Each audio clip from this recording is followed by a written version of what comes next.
Donc le test que l'on va faire ce matin, c'est un test pour illustrer le déphasage. Le test consiste à prendre une faible quantité de ouate de cellulose dans sa main, à une densité égale à ce qu'elle peut être dans un comble. On prend dans la main la ouate de cellulose et on va appliquer une flamme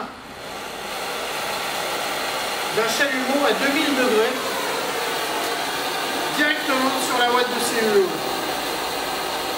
Donc là on va pouvoir voir déjà que elle s'éteint toute seule, mais ce n'est pas le but du test.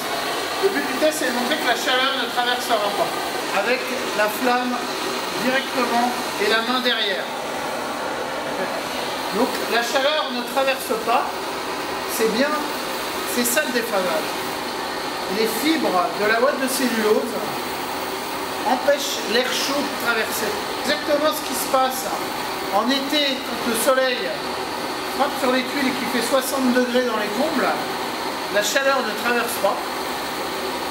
Ou en hiver quand il fait moins 5 degrés dans vos combles, et que là vos 23 degrés vous voulez les garder à l'intérieur. Il se passe la même chose. C'est un test qui montre bien que si une flamme à 2000 degrés ne traverse pas, la chaleur chez vous va rester à l'intérieur. Ça fait à peu près 2-3 minutes, donc on va regarder ce qui s'est passé à l'intérieur. Donc là, on ouvre le paquet de ouate qui a été au contact avec la flamme et on se rend compte que finalement la chaleur n'a traversé que 1 cm.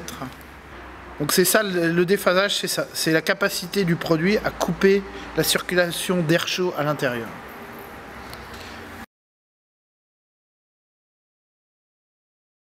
Dans la continuité des essais qu'on a fait avec la ouate de cellulose pour montrer la capacité de déphasage due à la difficulté à l'air de traverser l'isolant, on va maintenant faire un essai avec de la laine de verre.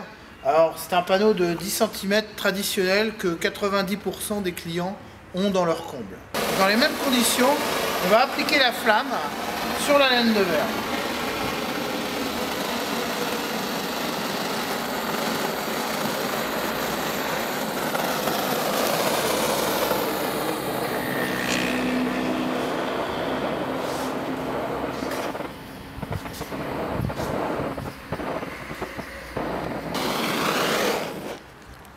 Donc l'expérience qu'on vient faire nous a donc démontré que l'air chaud traverse très rapidement l'isolant en laine de verre, faisant fondre les fibres, et on a traversé une couche d'à peu près 10 cm de laine de verre en 30 secondes.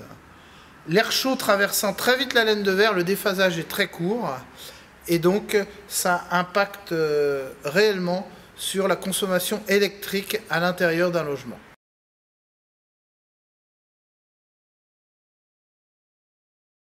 Sur les images derrière moi, on peut donc voir de la ouate de cellulose, de la laine de verre et de la laine de roche en vue microscopique. On peut se rendre compte que sur les images de la laine de roche et de la laine de verre, les fibres sont longues, distendues, laissant libre passage à l'air, donc provoquant un déphasage rapide et constituant une isolation médiocre.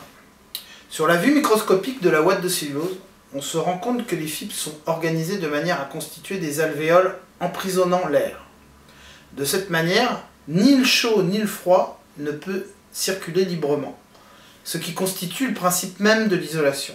Nous avons apporté la preuve de l'importance de l'air comme isolant, à condition que ce soit de l'air emprisonné. Sinon, il se crée un pont thermique, l'air circule et emporte la chaleur avec lui.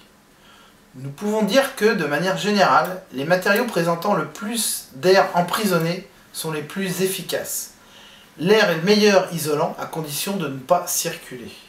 Et maintenant, pour illustrer concrètement mes propos, prenons une étude réalisée par l'Université du Colorado, qui a comparé 2 maisons construites à l'identique, l'une isolée avec de la ouate de cellulose et l'autre avec de la laine de verre. Le test met en évidence que la ouate de cellulose permet une économie d'énergie de 26,4% par rapport à la laine de verre.